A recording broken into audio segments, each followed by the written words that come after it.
l'eau dans nos lacs, l'eau dans nos champs. C'est quand même astucieux de récupérer l'humidité, la faire ruisseler, la capter dans le sol pour augmenter le taux d'humidité. Mais qu'arrive-t-il de l'eau dans nos maisons, dans nos résidences, dans nos institutions? Notre prochain aqua-héros a développé une solution pour capter l'eau des pluies, la récupérer et la réutiliser avant même qu'elle ne quitte les murs de la maison. Je vous invite à applaudir, à accueillir EcoTime et Eddie Dubreuil.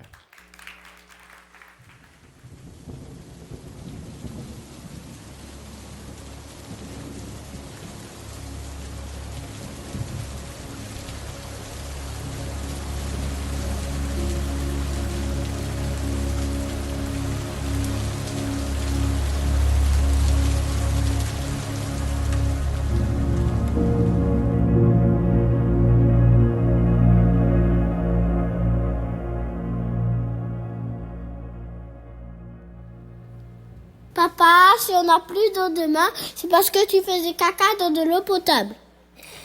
Celui qui vient de parler, c'est mon fils. Imaginez-vous, dans quelques années, en train d'expliquer à mes enfants pourquoi on a continué à gaspiller une ressource aussi précieuse que l'eau. Cette crainte d'avoir ce reproche un jour m'a fait prendre conscience qu'il faut que je prenne action. Sommes-nous prêts à répondre de cette accusation? Sommes-nous réellement prêts à assumer devant nos enfants que nous avons ignoré les signaux alors que nous avons tous les moyens d'agir? Vous savez quoi? Nous avons une responsabilité collective, non seulement envers nous-mêmes, mais envers les générations futures. Je ne veux pas faire partie de cette génération qui a tout vu venir et qui n'a rien fait. Le Québec regorge de beaucoup d'eau. L'eau est au cœur de notre quotidien. Mais on la dépense comme si elle était illimitée. Le Québec hérite d'un paradoxe hydrique. D'un côté, on a beaucoup d'eau, de l'autre côté, nos municipalités peinent à subvenir aux besoins de nos citoyens.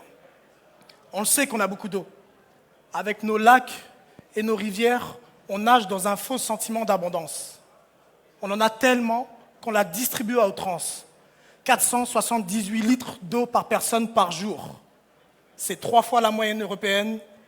Et au Canada, on est les champions de la surconsommation. Pendant ce temps-là, nos municipalités subissent de plein fouet les conséquences. Avec des inondations de plus en plus fréquentes, nos infrastructures qui ne peuvent plus fournir, avec des pertes et des fuites à l'intérieur, et des moratoires, c'est-à-dire des constructions qui ne peuvent pas se faire cause de manque d'infrastructures en eau. Si nous ne faisons rien aujourd'hui, nos municipalités risquent l'impasse.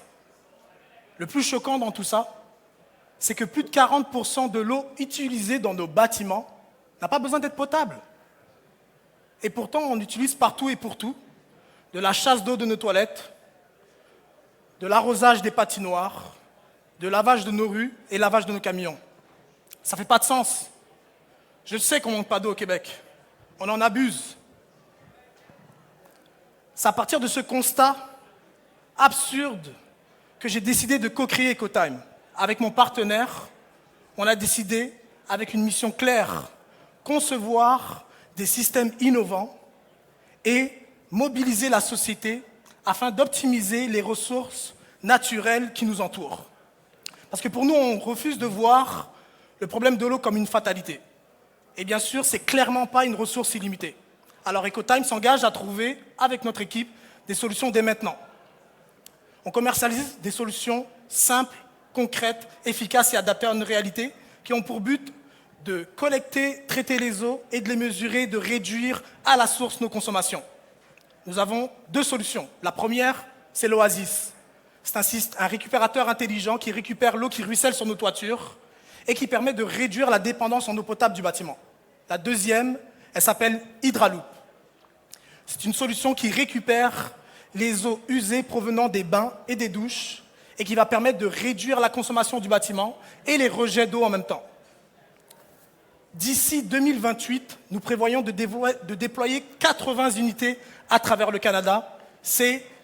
Représente 50 piscines olympiques. En alliant, je vous dirais, technologie et engagement collectif, on redonne à l'eau sa juste valeur. Et ça fonctionne. Si on réduit à la source nos consommations, eh ben, ça nous permet de limiter les coûts qui sont liés à la distribution, ça permet d'atténuer les inondations, ça permet de limiter les débordements et le plus, c'est que ça permet aux municipalités d'investir dans leurs infrastructures. Aujourd'hui, j'ai besoin de vous. Pourquoi? Parce que nous avons la possibilité et une opportunité unique de faire du Québec le leader en gestion durable de l'eau. Et c'est pour ça qu'on veut qu'on puisse inspirer le monde. La façon comment ça se fait, c'est très simple. Les municipalités et les gouvernements, dans leurs bâtiments, pourraient adopter d'ores et déjà des systèmes de récupération d'eau dans leurs bâtiments. Ça, c'est la première chose. Et en adaptant le cadre législatif sur leur territoire. La deuxième chose, c'est les constructeurs pourraient répandre ces bonnes pratiques dans leurs projets immobiliers et les politiques pourraient mettre en place des incitatifs qui encourageraient la récupération d'eau. Je veux juste que vous vous rappelez d'une chose. On n'hérite pas de la terre de nos ancêtres, on l'emprunte de nos enfants. Mon nom, c'est Eddie Dureil, cofondateur chez Ecotime. Eddie Dureil, on l'applaudit. Ecotime, bravo Eddie, bravo, merci. Bravo. Hey, ton garçon est-il dans la salle? Non, il n'est pas venu, il est à l'école aujourd'hui. Ah ben oui, c'est très bien. Il doit être très fier de toi. Merci. Très fier de toi. Tu donnes des pistes de solutions pour que cette technologie-là soit adoptée. Est-ce que c'est dispendieux en termes d'installation d'abord? Ben, ça dépend en fait dans quel contexte on se projette. Le coût de l'eau est sous-évalué au Québec. Donc on a l'impression que c'est dispendieux parce qu'on ne prépare le vrai coût de l'eau. Mais si on connaissait la vraie valeur de l'eau, ben, les amortissements seraient intéressants. Comme dans plein d'autres États où il y a des taxes pour l'eau qu'on utilise. Comme il y a plein d'autres États qui ont des taxes en fait, pour l'eau. Mais l'objectif, en fait, ce n'est pas de taxer, c'est de permettre à chacun de réduire la consommation d'eau qui entre dans les bâtiments. Et si les municipalités arrivent à légiférer là-dessus, ben, on pourrait réduire notre consommation sans que ça change le style de vie de personne. Et vous êtes dans quelques municipalités, je pense, avec d'ailleurs... Oui. Nous sommes la municipalité de Candiac, nous avons installé un système en fait à Laval, nous sommes en train d'installer en ce moment dans le garage à Candiac aussi également. Oui, avec l'aide de l'aide d'IVEO, justement. Donc on a eu une subvention en fait et le MEIE pour pouvoir mettre en place des systèmes hydro-responsables dans un bâtiment qui est composé de hôtel de ville et une caserne de pompiers. Bravo. Eddie Dureil, mesdames et messieurs. Ecotime. On l'applaudit bien fort. Merci. Bravo, bravo.